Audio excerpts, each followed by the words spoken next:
大家好，我是双双。最近在直播间，好多朋友都问我说，最近天冷了，双双你们家的太阳能还在使用吗？然后今天双双跟大家回复一下。大家在我家房顶上所看到的太阳能极热管一共有400根，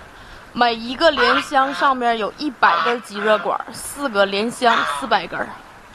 不知道大家是否还记得，去年安装太阳能的时候，还是天气比较冷的时候，也就临近腊月里吧。然后这个太阳能连2输电焊再持续的安装，一共进行了1个多礼拜的时间。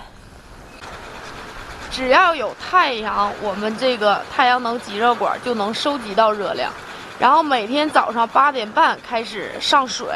每半个小时循环1次。经过1天的太阳光照射，到每天晚上循环的时候，水罐里的温度是可以达到70、80度的。正常供我们家的风机盘管还有这个暖气片是用2、3天是没有问题的。现在来我们家的房顶上，给大家看一下整体的这个效果。它是一个45度角的坡度，然后这个太阳能管都是玻璃的。但是刮风啊，或者是下雨、下雪、下冰雹，它是不会碎的。这些铁架子都是为了固定上面的连箱，然后每一个连箱都有一个传感器，传感器达到一定的温度，就会控制它自动的上水、自动的下水。农村生活可能有点乱，大家别介意。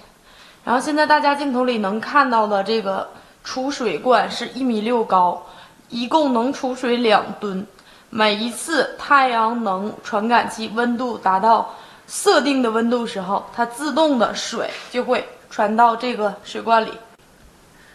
现在大家看到的这些线，还有棚顶上顺下来的这个线，最终都会汇集到这个表这儿，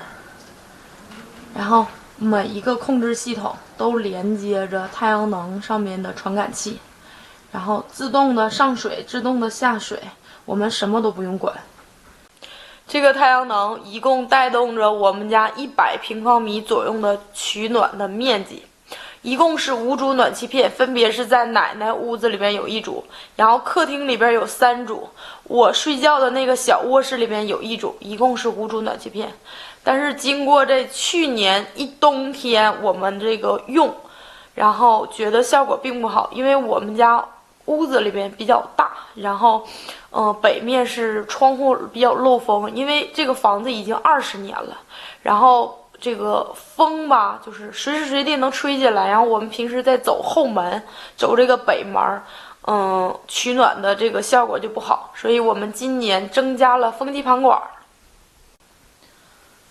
这个风机盘管是和暖气片可以同时用热水，它的原理就是热水进到这个管里边，然后通过这个风机吹出来散热。有了这个风机盘管，我们家屋里边的温度就大大的改善了。它一共有3个档位，第一个强风，然后第2个就是中等的风，最后一个就是弱风。现在它是吹风的状态，但是它吹出来是冷风，是没有经过加热的。因为我们设定的温度是从下午的3点半开始循环，一直到晚上的8点，然后其他的时间是不循环的。早上是早上的5点到早上的9点半，因为这个阶段家里边待的人是比较多的，因为晚上的话我们就睡觉了，要么白天的话我们也不在家里边待着，要么是去厂里，要么是出去干活。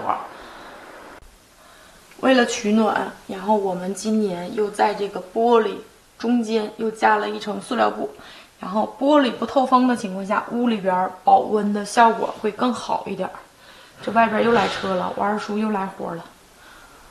现在是下午的2点35分，风机盘管是没有开启的。然后平时奶奶是卧床的，对温度要求就比较多，因为奶奶体质也比较弱，然后屋子里边就要烧的暖暖的。平时取暖有2个方式，第一个我爷爷睡炕，然后炕上是要烧火的。我们今年的水稻啊，还有就是这个玉米杆儿都没有收上来，所以我们家没有其他的取暖东西，只能是烧煤。然后我爷这屋炕是烧煤的。然后第二个就是风机盘管取暖，风机盘管只要吹上10分钟左右，这个屋子里边可以达到22度。大家最关心的一个问题就是爷爷奶奶今年冬天为什么没有上楼住？因为去年爷爷奶奶他们是上楼住了，因为我们去年冬天也是比较冷的，然后没有安装风机盘管，然后去年冬天想着说爷爷奶奶在楼上住，他们能住得舒服一点，然后也能少生病少遭罪。然后今年没有上去的原因就是第一个，因为楼上没有村里边暖和，我们楼上的温度只有20度，客厅的温度能有20度，因为白天会有阳光照射。然后我女儿的屋子里边的温度只有18度，晚上睡觉也比较冷。然后我爷我奶他们屋子里边连烧炕再加上风机盘管吹，晚上的温度或者是白天生活的温度可以达到20度左右。这个温度对于他们来说是很舒服的。对于冬天来说，今天外边的阳光就算是挺好的了，然后这2天又要降温了，考验我们家太阳能的时刻又要到了。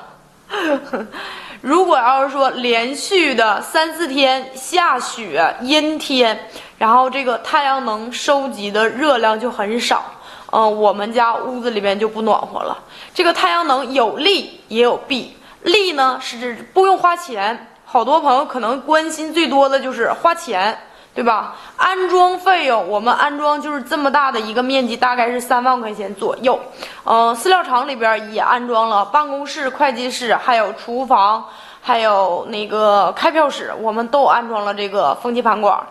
然后它是一次性消费，没有2次的投资了，就是你无论是想要干嘛，它就不用再花钱了。这个太阳能唯一的弊端就是下雪天气怎么办？因为咱们平时下雨或者是阴天的时候搜集不到阳光，就没有一点热量，没有一点热量对于我们来说就比较考验了。因为我们家现在唯一取暖的设备来源就全靠这个太阳能了。